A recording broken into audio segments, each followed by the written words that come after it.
Well, time to open up your spreadsheets, dust off your modeling programs, and try to remember how Python works if you did at any time of your life, or just sharpen your pin for 10 matches across 4 days of betting action in the English top flight. This is Betting Weekly Premier League show. You're with myself, Dan Roebuck.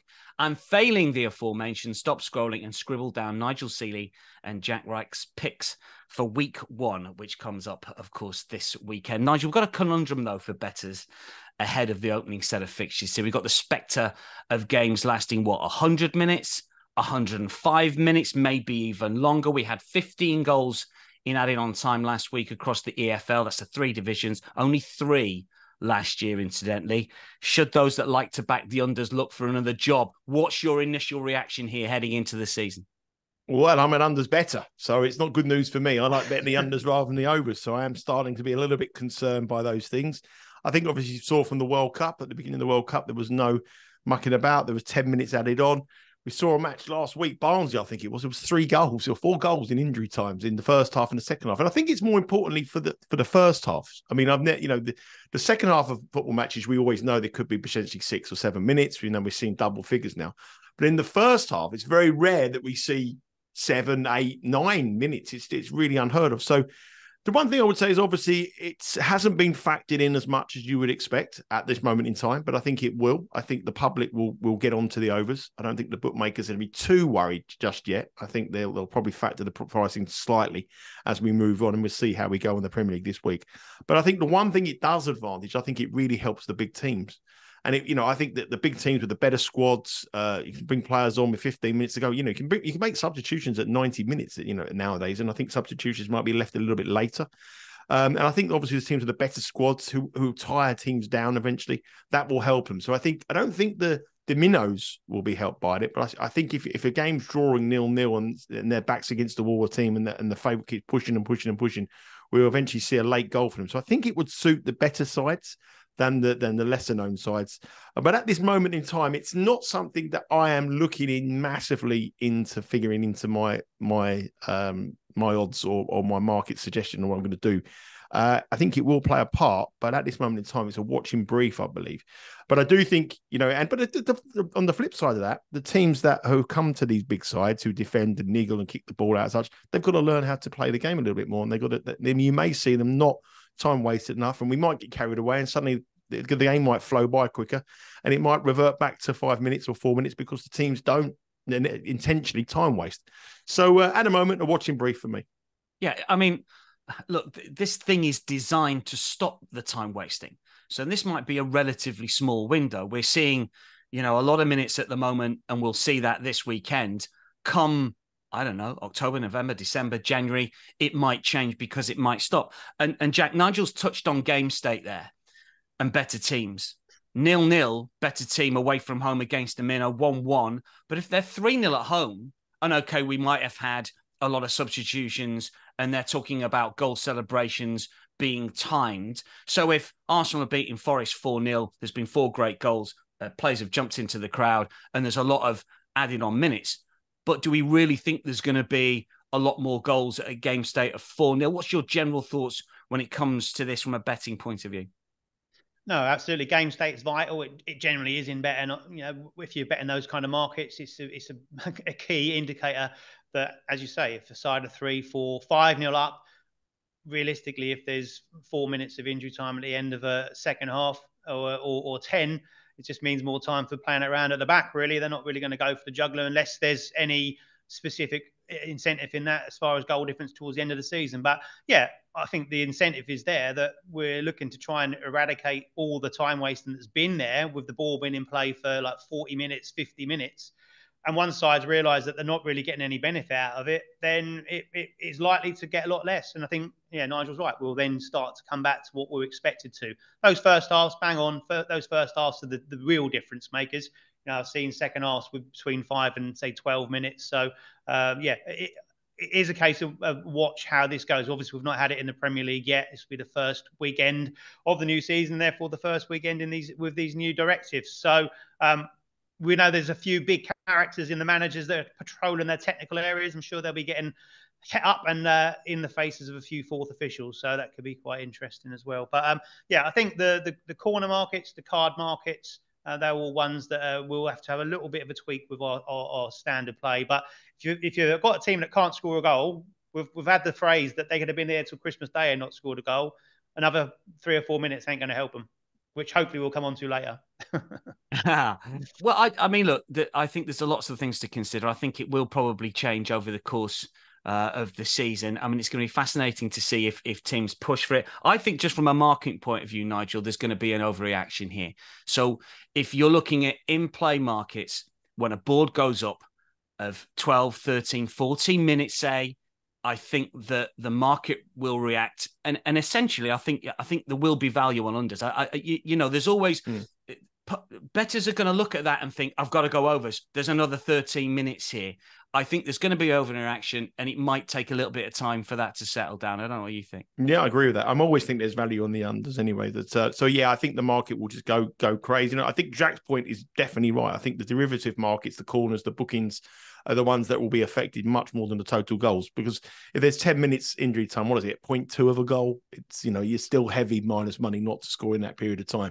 But I think the corners, and obviously if a team are chasing the game and they see 10 minutes on the board, then obviously the corners will be affected. So I think they're the markets that you would have to adjust now. Total goals, not so much. But one thing I'm going to pick you up on, Dan, before we go, we've been 3 minutes in or 2 minutes in, I think, of the new show. We've already had one unnecessary Arsenal mention. When you said Arsenal were 4-0. You had 20 teams to choose from in the Premier League, and you chose Arsenal leading 4-0 against Nottingham Forest. Now, is that a yellow card? Is that a yellow card for Roebuck? Is that a warning? Unnecessary Arsenal. It's a warning.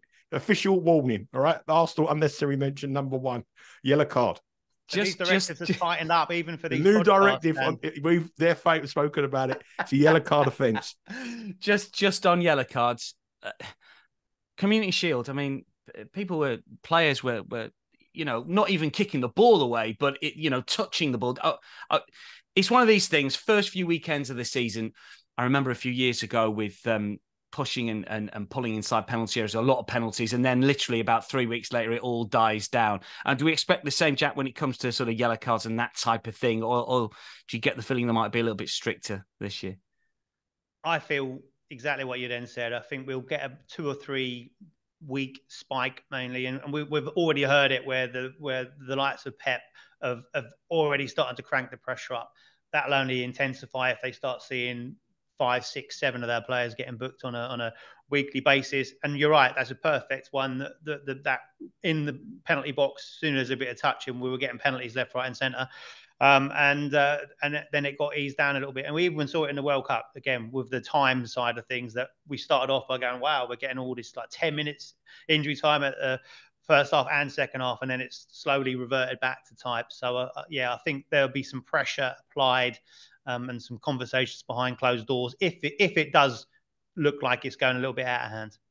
It's going to be interesting. Lots of new rules. The time is the biggest one. There's going to be some big numbers coming up on the boards. Incidentally, anyone goes to games, if you're clever, if you look at the fourth official about 10 seconds before the 90, a lot of them, they will check their board. They'll just give it a little flash to themselves.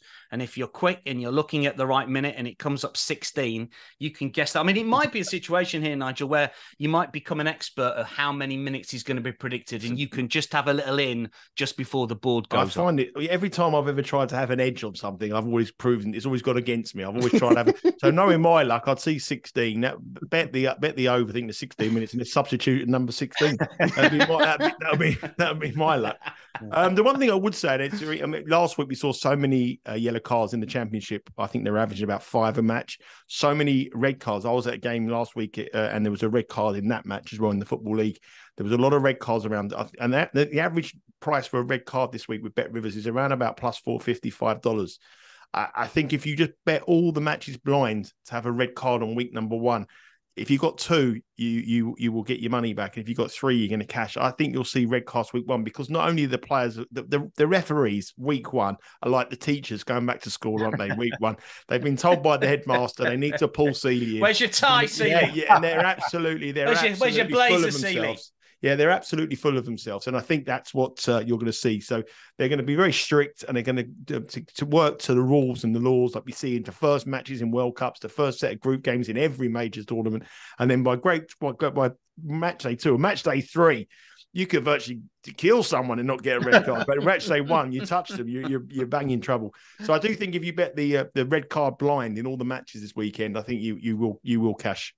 Look, get on board the trends early. They don't last. Odds compilers, traders can get it wrong. It'll settle down. These are opportunities. They always are opportunities right at the start of the season. Look, we've got 10 games over the course of the weekend. We've got 6 picks in 5 of them from the boys. We're going to start Saturday, 10 a.m. Eastern kickoff, Bournemouth versus West Ham, 3 p.m. local. Bournemouth here plus 175, West Ham plus 163, the draw plus 235. Nigel, we're going to start at Dean Court. Well, it is Dean Court to me. You've took West Ham to go down. I bet you're even more pleased now that Harry Maguire looks like he's going to join. You know what? I'm not a big anti. You're not a Maguire fan. Basher. No, I'm not. I've followed a lot of England games over the years. He's always done well for England. I think he's probably at the wrong club. I think Manchester United, is a big club with the big expectancy, and he's highlighting everything he does, and every mistake is highlighted. I think, Leicester, he was brilliant. I mean, he hasn't got the greatest amount of pace, but you can't fault his commitment. And I think going to a club like West Ham is actually a good move for him. I think he'll be good. I think he'll do well there. I think he'll be liked. I think, he'll win them over. And I think he's wholehearted in his commitment to the cause. He's excellent. I just think it's a wrong club for him. And I think that he's probably not at that level, Champions League level. So I think it'll be a good move for him. And I think it's a negative for my bet, actually. I wasn't really happy with that. I think there's problems at West Ham, though. Obviously, they haven't signed anyone as yet. But there is obviously talk about Harry Maguire going. They've agreed a fee. Ward-Prowse is obviously a player that is linked to go there as well. I think he'll be a great signing for them. So, I am slightly concerned of that. But I just do think there's deep-rooted problems at West Ham at the moment. I mean, look at the players who've left. Lanzini, Rice, Paquetá is linked with a move to Manchester City. The striker who's gone off back, I can't remember his name. What's the guy's name? Scamacca's gone as well. So these are big losses for West Ham, really, and especially Declan Rice to lose that void on the pitch and off the pitch is huge. And when you look at the transfer business done by West Ham currently compared to the transfer business done by Bournemouth, now Bournemouth of all the teams, you would think Bournemouth would never be able to outspend a club like West Ham, but they've spent £60 million this year on players. That's a huge amount of money for a club like Bournemouth, £60 million, and their acquisitions are really solid, really good players. And I think the manager is a brilliant appointment. I mean, I think he's a great appointment. We have Vallecano last year. And I think that is Iraola is the manager there. And I think that is a big, big upgrade on Gary O'Neill. I mean, I know Gary O'Neill's gone to Wolves and I know he did a sterling job, but this is a proper European coach here. And I think Bournemouth are underrated in this match. I think if you spoke to both sets of fans, how they would look at going into the season in terms of optimism, I think the West Ham fans would be not happy hammers. I think they'd be very, very upset. And I think Bournemouth fans will be full of it. And I think this is a tough match. I know West Ham went there and won 4-0 last season, but this is a very, very different West Ham side. Life without Declan Rice, a manager who is now minus money to be the next manager to lose his job. As we stand now, haven't brought in a signing and have had a pre-season that has pretty been abysmal. I mean, they were absolutely useless last week by all the reports against Leverkusen. They got beat by Rennes as well. And I'm going to go for Bournemouth here on the draw no bet. I think it's plus 102. Is it plus 102? And was it where's my Evens? Prices? Yeah, even money. So I'm going to go for Bournemouth on the draw no bet, and we get our money back as a push if the match ends in a draw. I'm anti West Ham until they get those players in the door, and there's a lot of people who are heading for the exit at the London Stadium, and including the manager, I think, within 2 or 3 weeks. I think odds compilers, Nigel, look at West Ham, they look at the wage bill, and there's a lot of correlation here between odds and wage bills. And they say, well, they pay so much out, they've got so much money, that they always price them just a little bit too favourably. And you will know that amongst the media, there's an awful lot of West Ham fans out there. So therefore, there's always going to be money for West Ham positively from enough of their supporters in fairly significant positions. And Bournemouth have probably gone under the radar a little bit. I mean, I don't know if Maguire, if he does sign, he's going to be included. Likewise, James Ward-Prowse, although he did play for Southampton. last weekend in I know. their Just win one at other thing, Sheffield Wednesday. Dan. The other thing I think about it as well, and I think Bournemouth. And I know it sounds silly, but I'm a massive believer on weather. I love weather conditions. It's a huge factor in my determination how I bet. And the weather's glorious at the weekend, and Bournemouth is a lovely place to go and play football this time of year. And Bournemouth are a good footballing side. I wouldn't fancy this Bournemouth side in cold in a November, December, but first day of the season. In a lovely day, good footballing side, good footballing manager, good players. I think they will outplay West Ham. And I think West Ham will take a very long time. I'm talking 2 or 3 months to get going without Declan Rice. And I think Bournemouth will hit them well here. Right? I was tempted by Bournemouth on the money line, but because it's the first day of the season, I want to keep stakes very small. And that's very important for people watching this. Keep your stakes small. I'm going to go for Bournemouth draw no bet. Okay, I can see you rocking up at the Dorset coast with a nice big flash villa next to Harry Redknapp in a few years' time, Nigel, the way you're going. Incidentally, you backed Bournemouth at home in all of their games last season, 3.24 profit, and Andoni Areola's side at Rayo last season, likewise, you're showing a profit, just blindly backing them at home. Let's move on to Everton against Fulham. Again, 3 p.m. local, 10 a.m. Eastern kickoff this one. Everton, Jack, are favourites here, plus 120 last I looked. Fulham plus 240, draw plus 240. Over and unders here, over even money, under minus 122. I can't believe that Everton... I can believe Everton are favourites, but not to the extent that they are. Every single season, it seems the summer affects these odds compilers, Jack, and they forget how bad Everton were, not last year, but the year before as well. This is a side that's avoided relegation by, this margin, tight margins last couple of campaigns. I think that the compilers have got this wrong. Just I know your tip isn't this, but just on that front, why are Everton almost even money here? I was very surprised that we did when we did the future show. I say Everton were one of the ones that I've actually got to go down.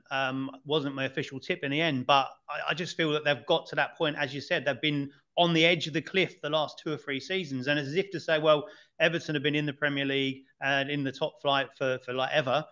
They're just going to stay that way, but they just continually get worse. Really, it seems each season. And last season they just about got over the line. And we look at what they've done this pre-season. Who have they added to the side? What have they changed from last year? And it's not a massive improvement to say the least. Add Danjuma, a little bit of a wild card. Is he going to produce what he produced at Bournemouth? We'll have to wait and see. Hasn't done much over the last couple of seasons. And they brought Ashley Young in, who is ready to retire. He'll be going down the south coast with Nigel and Harry Redknapp soon. But it's like there's just nothing there. And they've kind of relied on that last few games of the season for their support to galvanise and drag them over the line. And it's like I say, the dial's been reset over the last 2 or 3 summers to go, oh, well, Everton, they'll be better this season with no grounds for that, in my opinion. I've got to say, speaking of no grounds, last season at Goodison Park, is that going to be any sort of factor, do you think? Is it going to help them, hinder them? This season, I don't think it's going to have too much of a factor. Obviously, the pressure will be on massively to make sure that next season they're going to be in their new stadium in the Premier League. But I've got a funny feeling that they won't be, because I just think that other sides around them are better than they are. They've recruited better. They've got better setup, more stability. I think they're taking a chance on the fact that Luton and Sheffield United are already down and they can avoid that one last space. That seems to be the philosophy. But the Goodison Park faithful will be a benefit this season, especially towards the end of the campaign, if they're needing them to drag them over the line again. But I think it'll be too little too late this time around. The only positive for them, though, Dan, sorry, just before we get the bet from chat there, sorry about that. The only positive for Everton, if you are an Everton supporter, is obviously they've got Calvert-Lewin back, haven't they? I mean, last year he played a friendly and scored against Sporting, but Sean Dyche has come out and said he's probably not going to be fit for the opener. I mean, this is the problem. He'll come in, as you guys know, he'll come in, look very good, but then be out for 6 weeks. Well, that's the key. If they can keep him fit, you got to remember he was the main understudy for Harry Kane for the England team. A year and a half ago, and losing his goals last season, they really suffered without him.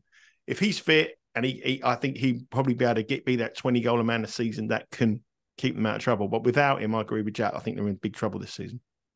What is the selection, Jack, for this one? Yeah, the selection is under 2.5 goals. And I think maybe I was surprised that we could play it. It's minus 122. And Everton were one of those sides that I'm happy to oppose as far as goals are concerned, especially when they're at home, because they can be a bit tight defensively. And this might be one that we've seen a little bit of juice in it because of the fact of thinking, oh, we're going to be getting loads of minutes. But they're a perfect example of if you haven't got people to score goals, you could be there for 3 hours and not be able to, to get the goals that you need. So last season, 16 goals in 19 home games. Under Sean Dyche, obviously, he came in halfway through the season. He had 9 home games and they managed 7 goals in that period of time. That says it all. They never scored more than once at home under Dyche either. So that's the pressure that they're under. And you look at the top goal scorers last season, they kind of relied on thunder blasters to get the goals. They weren't like cutting through sides. Dwight McNeil ended up as their top goal scorer with 7 goals, which surprised me. I didn't even realise he'd scored that many. But then Decore were 5. Gray scored some at the start of the season, got 4. But other than that, 2 goals was the next highest goal scorer. That's a recipe for disaster as far as that's concerned. And obviously, great grounds for a bet going unders here. You look at pre-season, as we've already mentioned, Danjuma and Ashley Young coming in. Is that going to change what Everton produced last season now? No. Nigel's right. Get Calvert-Lewin fit and getting regular game time, he will get double-figure goals at least, and that would probably be enough to get them the points. But it's a big if in keeping him fit. So pre-season showed exactly what Sean Dyche is about. He's looked to keep the structure. He's looked to keep it tight. The phrase is you can't polish a turd. And I think he's looked at that front line and he's gone, I can't polish that. So he's going to try and get that back line as tight as he possibly can. The last 4 pre-season friendlies saw 3 goals combined. One of those came in the 96th minute, and that was against Stoke, who are in the second tier in England. There was a 3-1-0 wins. Stoke and Wigan, third tier of England. And that game you talked about, Sporting, that was a Dominic Calvert-Lewin penalty. And then they drew 0-0 with Bolton, which is the third tier in England as well. So not exactly given the Goodison faithful excitement ahead of the new season. I think they're going to be in for some turgid football, some backs to the wall football, and some tight, cagey games. As far as Fulham are concerned, they've had a bit of a disastrous pre-season as well, off the field as much as anything. Mitrovic obviously linked with Saudi and saying he never wants to play for Fulham again, but it looks like he might well have to. Willian signed a new contract, then he got tapped up by Saudi money as well. So we're waiting to see whether he's going to go or not. And of course, the manager as well has been linked with going to Saudi. So there's lots going on there. And with those players out of the picture, again, you've got to look to see where the goals are coming from Fulham. 14 for Mitrovic last season, and bearing in mind he was out for a long stretch after that disciplinary problem. Then you're looking at Vinicius and Willian, next top goal scorers with 5 goals. So not a lot going there. They were quite loose at the start of the season. They were one of our go-tos for over goals, Fulham. And then it seemed to tighten up and they changed it. 7 of the last 11 away went under 2.5 goals. So that trend to continue here, especially against Everton. See, it's been a very tight one. And I'm interested to see if Nigel's got his 0-0 radar out of the box after the end of last season and when it's going to come in play. Because I think there might be one somewhere on match day 1 in England. We're still. I'm waiting for it to be upgraded. It's coming back from China. Waiting to come back. I haven't read the instructions yet. But the 0-0 detector usually comes out, a little bit more into the season. But the games will be tight here, and obviously the 0-0 detector has to be new conditioned after the extra. Absolutely, yeah. It needs an upgrade. Yeah, it needs an upgrade. Yeah. And that's the way to see. Unders for Everton, Fulham at Goodison Park. Brighton-Luton next up again, 3 o'clock local, 10 a.m. Eastern time. Brighton short price favourites here. Luton not the biggest price on the weekend slate. I can't tell you the team that's the biggest price on the weekend slate because if I mention the team that they're playing, then I'm going to get a second yellow card from Nigel. But we need you. We're not getting you. You get away with a booking now because we need you to the end. You might get one. Okay. This is just be a warning. The fans are going to go nuts and they say, "Well, what about the first one?" Yeah, this podcast is like the Premier League. We've got an extra 10 minutes at the end of it now, so we can get rid of you at the end when we don't need you. We need you. An orange card. Forest are the biggest at Arsenal, plus 1,500. Anyway, Nigel, I looked at this game for Luton. And I think if they're going to start well, I thought they probably need a home game. They don't need Brighton away for me here. I mean, they're plus 950 to win. Brighton are very, very short. I wouldn't back them at that sort of short price, but this is a tough one for me for Luton back in the Premier League for the first time in 20 odd years. Well, it's an amazing story about Luton getting into the Premier League, obviously going from League Two, or non-league football not so long ago, all the way up into the Premier League. And the American audience have got fascinated by him because of obviously they've been looking at every sort of show I do on various different American channels. They always talk about Luton, show that picture of the stand with the guy's house. That's how they've got a sort of image of a Ted Lasso kind of thing going on with Luton at the moment. And it's a great story if they get there, but unfortunately, I think it could end in an absolute disaster this year. I can't see the fairy tale lasting. The players just aren't up to the level of what we would expect in the Premier League, and I think it's going to be a real long season for them. I think that they've got to be looking at next year already, thinking how we're going to get back and why we're going to be stronger. And like you say, Dan, if they had a home game, I think they'll pick points up at home. I think they'll shock some teams at home, but away from home, that plastic pitch is tough, isn't it, for the opposition to play? Yeah. But I tell you one thing, they've got a good young player, two brothers, Brian and Mark Steen. No, that's Ricky Hill. These are players from many years ago who were Luton players.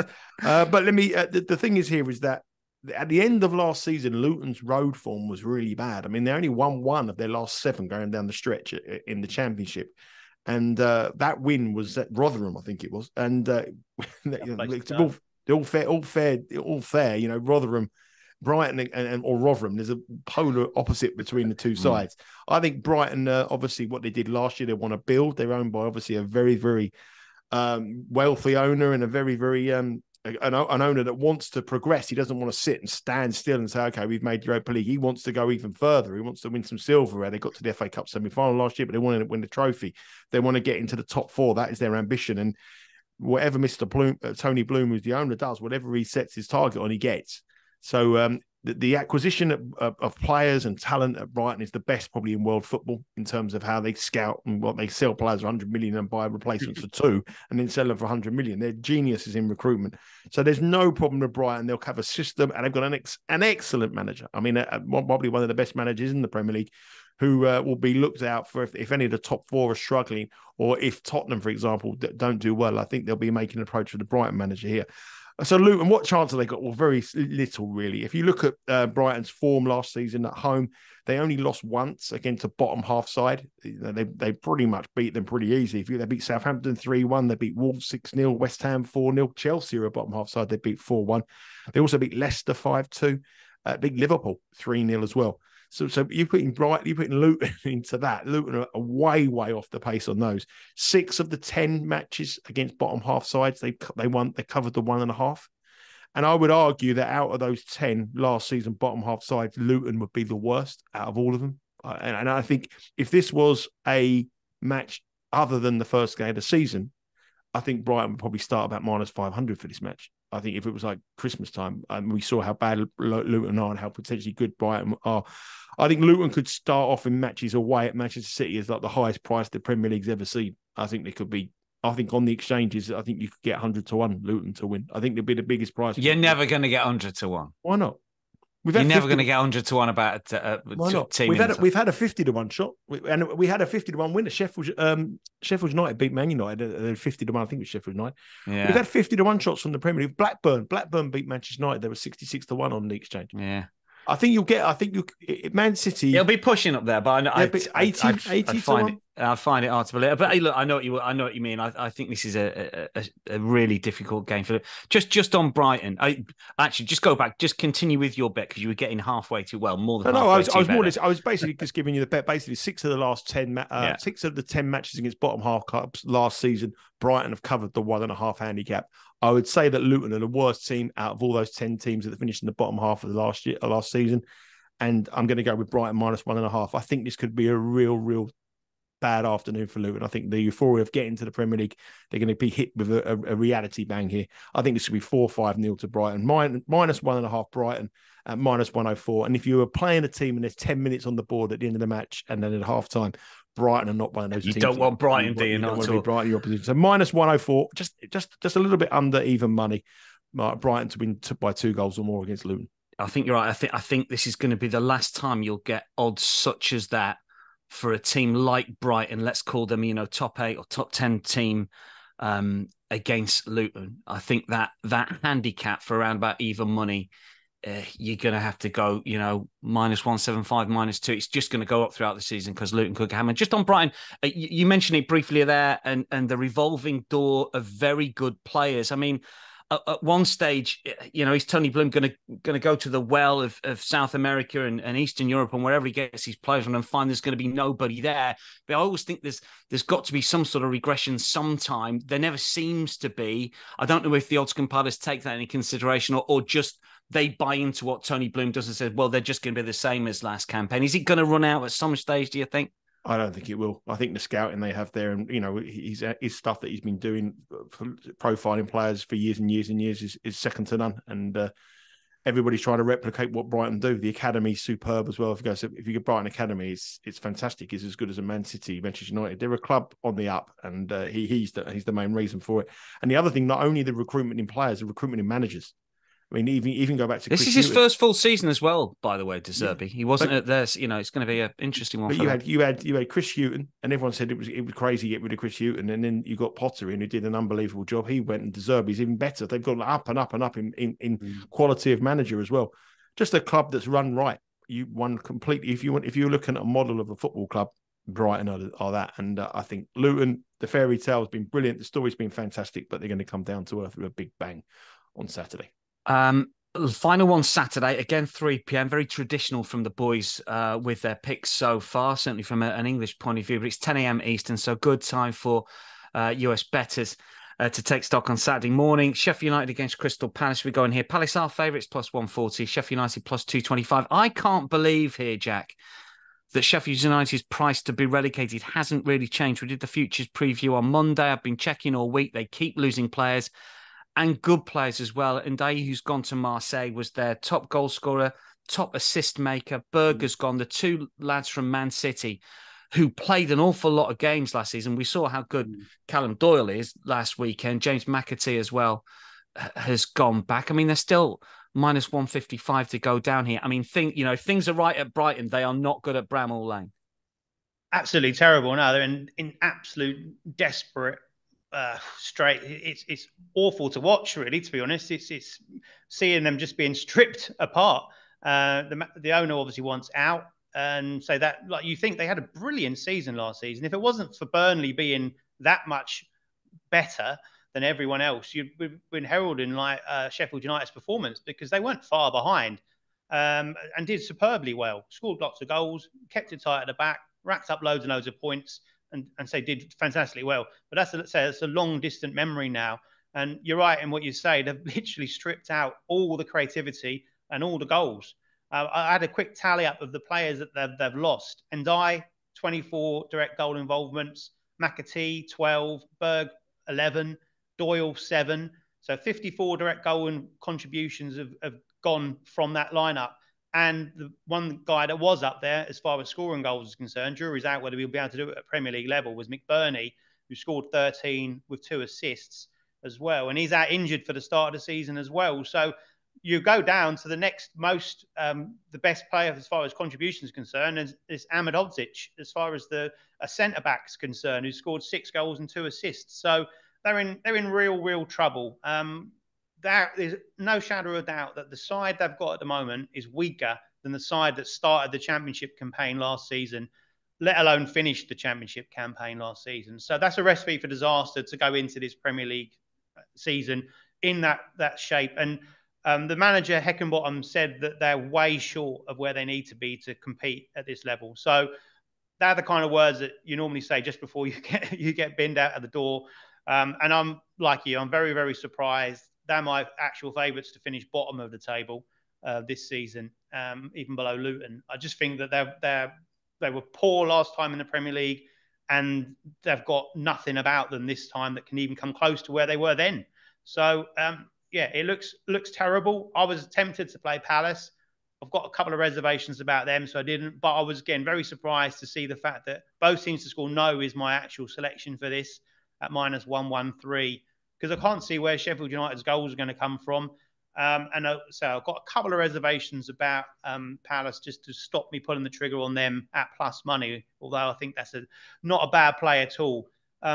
just to go over Sheffield United's pre-season briefly, so you can't read too much into it, but by the time you played 5 or 6 games, you get a rough idea whether there's goals in the team or not, a bit of shape, and so on and so forth. Well, they beat a non-league side 2-0 to kick it off, but after that, a 0-0 with Estoril. That Rotherham side coming up again, they beat them 1-0. They all got beat 3-0 by Stuttgart in the last pre-season. They also lost to Girona as well. The only win outside of that was a one against Derby, and Derby has started the season poorly as well. So maybe you can't read too much into that. But as far as that's concerned, it just looks like they are in severe, severe trouble. So as far as Palace is concerned, as far as this bet's concerned, obviously got Roy Hodgson back in for another season. Was pretty adventurous, wasn't he, when he came in last season? It was a big surprise. Came in from Vieira for the tail end of the campaign and seemed like a different manager. He kind of let the shackles off as if to say, well, I've got like 7 or 8 games to go through here, get Palace safe, and I'm going to let them play. And they did. I wonder how he's going to go with a full pre-season. He's generally a pragmatic manager. He's normally quite cautious, quite defensive. Can a 76-year-old leopard change its spots is the question. I don't really think he can. I think he's going to go down that slightly more defensive route again, which is say why I've decided to go with the both teams to score no approach on this. I can see them winning a 1-0 or 2-0, but as I said, the both teams to score no look the better bet for me. No Zaha, of course, for the first season in a while for Palace. Does mean you're looking at Eze and Elise. If they can keep hold of both of those, they have got that creativity. It's the end product, the goal scorers that I think they're still just short of there as well. But a mixed bag in pre-season. They did end with a 2-0 win over Lyon, which was positive. 3 of the last 4 games last season were both teams to score no, and 58% of all games across the campaign were as well, including 2 of their 3 road games against newly promoted sides, which of course Sheffield United are this time round. So I like the price because I can't see too many goals from either of these throughout the course of the campaign. So in this game, at the start of the season, it's a no on both teams to score for me. Yeah, unders is -148. Both teams to score no seems better value, doesn't it? -113. Final game, we're going to go to Monday, and you both got picks in this one. We just briefly mentioned Roy Hodgson and the bounce that he had when Patrick Vieira left Crystal Palace. Nigel, I don't know about you. I thought that Hodgson was really lucky because Patrick Vieira had some very, very difficult games and Roy Hodgson had some very easy games. But you two talked about Julen Lopetegui earlier this week. You've managed to get him the sack, or at least he's left on your say-so potentially. And they are a big price to win at Man United on Monday night. This is 3 p.m. Eastern, incidentally, on Monday. -315 United, Wolves +850, draw +475. Usually when managers go, we expect a bit of a bounce, but I like Lopetegui as a manager. I think he's just, he's been frustrated with what's been happening at Wolves. I think there's a touch of FFP there, and they didn't really sign players that he wanted or could. They didn't really. I'm trying to work out how many players that they did sign. There wasn't that many. I mean, what's your take of the situation at Wolves before we get your play on this one? Well, I think the appointment of the new manager, Gary O'Neill, is obviously one that there was linked with Frank Lampard, which I thought would have been a disaster for them. And so to get Gary O'Neill was probably an upgrade on Frank Lampard. I don't really know what's going on really at Wolves, to be fair, to be able to contribute too much into the conversation. But obviously, if there's some financial fan play and obviously a manager of the caliber of Lopetegui wants to walk away from that position before a ball's even been kicked, then it doesn't look good, does it? I mean, you would think that he would go try it for a couple of matches and then think, I can't get the money to spend before the transfer window, or there's a problem here, I'm off. But to do it before a ball's kicked suggests that there's some serious problems there. So that reason why is I want to oppose him. I mean, Jack's quite keen on Wolves to get relegated. I'm sure their price is obviously contracted after the news that Lopetegui's gone. But I want to oppose him in this match. I was doing the research in this match, and there was I was really surprised. I mean, Manchester United on a 30-match unbeaten run at Old Trafford. I didn't realise how strong they were at Old Trafford. The last time they lost was on the first day of last season at home, and that was against Brighton. That's in all competitions. And I honestly just sort of didn't think about that. So that's an unbelievable record here. The bet I wanted to have is a bet that unfortunately Bet Rivers has stopped doing on their website. And it was one of my favourite bets, and that's the team to win 2-0. I love that bet, especially in a match like this. So I would advise Manchester United to win 2-0, but I've gone for another option here, which sort of brings in a 0-0 draw as well, and it's Wolves not to score. It's under a half a goal, which is +102 on the bet. So we're basically talking Man United clean sheet here. effectively. Yeah, so Man United clean sheet, Wolves not to score, whichever way you want to jazz it up. Wolves last season were the second lowest road goal scorers in the Premier League, behind Nottingham Forest. And Manchester United at home only conceded 10 goals in the Premier League, which was the highest, the lowest by any team by some way as well. De Gea was the goalkeeper last year, kept the most clean sheets in the Premier League in 17. And in the last 10 matches between these two sides, Wolves have failed to score in 7 of them. I'm not really a massive fan of head-to-heads, but last season they didn't score in the 2 matches. That's quite relevant. Nothing's really much changed. I would say that Manchester United have got a lot stronger in pre-season. Obviously, new goalkeeper, new centre forward. We'll see how they gel. Whereas Wolves have certainly gone backwards in the pre-season and in the summer. Wolves have brought in 2 players in Connor Cody. Who did they buy in? I was thinking of Connor Cody, but he's gone somewhere else. They have brought in a couple of players, but to me, I don't think they're going to make much of a change, and they've lost some real quality as well. So I want to oppose. I want to oppose Wolves here, and I want to oppose Wolves early doors.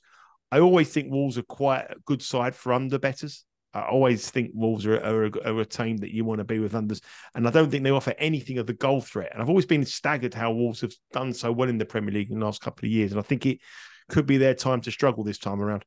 So I think here the bet would be the Wolves not to score. 9 of the last 10 matches between these two sides as well have gone under 2.5 goals as well. So it's a match that has history of low scoring. I don't mind that over cashing as long as Wolves don't contribute to it. So I'm going to go for Wolves under half a goal. Wolves not to score. Manchester United to keep a clean sheet. 17 clean sheets last season in the Premier League.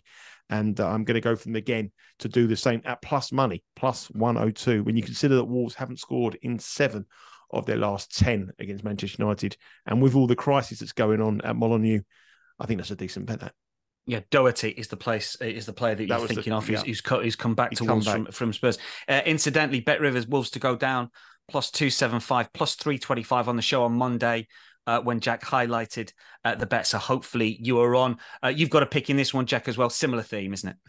Pretty much the same, yeah. And like Nigel, I've actually, on the show last year, I had Man United to win to 0 in this particular fixture, and I wanted to go down it again because it looks a great bet. I think you can still do it with the same game parlay. So if you do want to get on that, that is an option. But obviously doing Man United to win and Nigel's bet as well. But again, like Nigel, we're both on the same kind of ilk that we'll play it a little bit safe in the early weeks of the season, and I've gone with both teams to score no on this one because again I thought at minus 120 that looks like a great price. Pretty much all the same stats that Nigel's read out there. Mine's slightly different as far as 8 of the last 9 meetings between the two sides have been both teams to score no, so it's a very well trodden path, this one. It's landed in all the last 5 at Old Trafford between these two sides as well.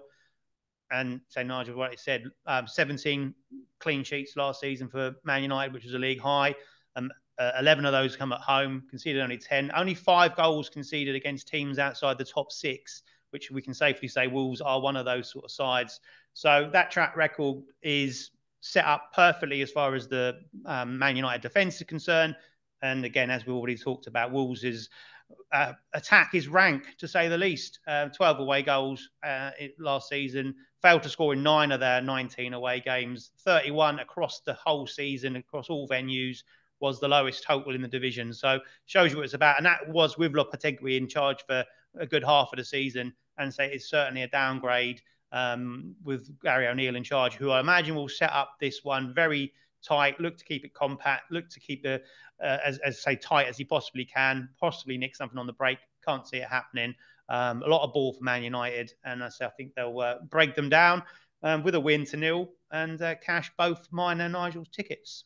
Good stuff. Just one final thing before we go. I mean, any leans for the weekend? Anything that you think might happen to the big teams? I mean, you've swerved Man City, obviously. You've swerved the Chelsea-Liverpool game, the Arsenal game as well. Is it a bit of a watching brief, Nigel, for the big teams and the title contenders at the moment, do you think? Yeah, I would think that Liverpool will probably beat Chelsea. I've got a lean for Liverpool. I think, as you know, I'm very, very confident in Liverpool having a good season. All my futures are heavily Liverpool-based. So I would like them to get off to a winning start, especially with the news of Nkunku obviously being out for 3 months, which is a big blow for Chelsea. So they go into that game without a striker. So I think that Liverpool would probably win that. Amongst the other games, you would expect Manchester City to beat Burnley, but with the company factor in the first game of the season, you could probably you could make a case for some upset there. That was a match I would avoid. Arsenal, you would expect to win comfortably against Nottingham Yellow card. Yeah, I think that Arsenal would expect yellow card. You're off. It's a good job we're in the 90th minute. No? Yeah, well, that's right. Anyway, that's me done then. So, no, I think Arsenal will probably beat Nottingham Forest, but I think Nottingham Forest will have a good season this year. So, especially at home, I think they'll beat a lot of big sides. So, I think it's the first week of the season, as I said at the top of the show, first week of the season, always keep your stakes small. Just build a small bank and then unleash. I have a very, very good friend of mine who's a very big sports bettor, very big Premier League bettor. He won't have a bet on the Premier League till November the 1st. And I think that's quite wise. I think that's quite wise. So just keep the stakes small, and then when Christmas comes, we just have the kids' presents on everything. Jack, any final thoughts on the opening weekend of the Premier League season? Do you know what? I think we've covered it extensively, and no, nothing really. So that's a no then. No, that's he wants to get home. He's got a train to catch. Shout out for the Fantasy League as well. We've got quite a few players. I didn't see your team, Jack. Nigel's is there. We've retweeted the code. It is 5U5L57. I've retweeted the code. How about that, Nigel? I've had 7 tweets so far. I've got 78 followers. You joined Twitter when they changed the name. Nigel, Jack, thanks for your company. Good luck with your picks. That's a wrap for week 1 of the Premier League. From all of us, it's goodbye. Make sure you stay across all of the Bet Rivers content on social media at Because We Win.